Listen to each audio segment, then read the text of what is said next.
Good morning and welcome back to the Daily Bible Devotional. Today we begin in the book of Titus with chapter 1.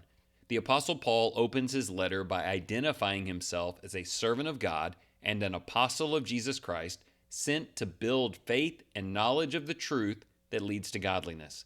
He writes to Titus, his true son in the faith, and reminds him of his responsibility to appoint elders in every church.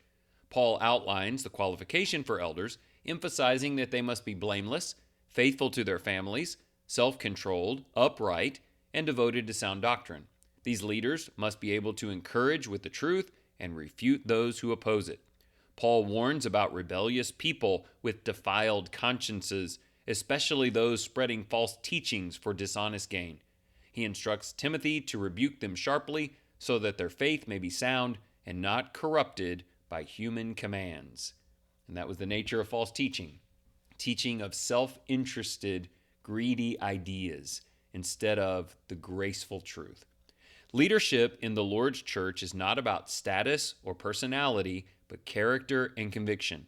We are all influenced by those who teach and lead, so we must be careful to follow those whose lives reflect the truth they speak. Elders are our spiritual examples and protectors. As members of the body of Christ, we also carry responsibility. We must live with integrity, speak with honesty, and be grounded in sound doctrine. We cannot ignore false teaching. We must respond with clarity, conviction, and grace. Whether we lead formally or simply by example, our lives should point others toward truth. We are called to uphold the gospel with both courage and humility, guarding the faith that has been entrusted to us. What I want you to see in that paragraph is what elders are doing in leadership we also must be growing in. And that is loving the truth and each other and identifying when teaching is not of the truth or when poor fruit is being borne by others. We need to stand with them against that which is false and for that which is good. 3 questions. Number 1, is it God's design for all local churches to have elders? How important should initiating, maintaining, and cultivating elderships be in churches? I think the example throughout Scripture is the appointing of elders, Acts 14, in every church. That ought to be the goal. And men, as they grow, should be growing towards that. It's important for a reason. Question 2, how would you describe the character and abilities of an elder? How many of these qualities should you also be pursuing diligently? I've always found this interesting. The qualifications for elders, for the most part, are just the qualifications of being a Christian. There are some things unique to males and some special requirements for leadership. But one of the things we can do if you want to see men grow into shepherds is grow right alongside them, cultivating the same things in you that they need in them. Question 3, describe the type of men who must be silenced in this chapter. How is their unsoundness about more than just getting Scripture wrong?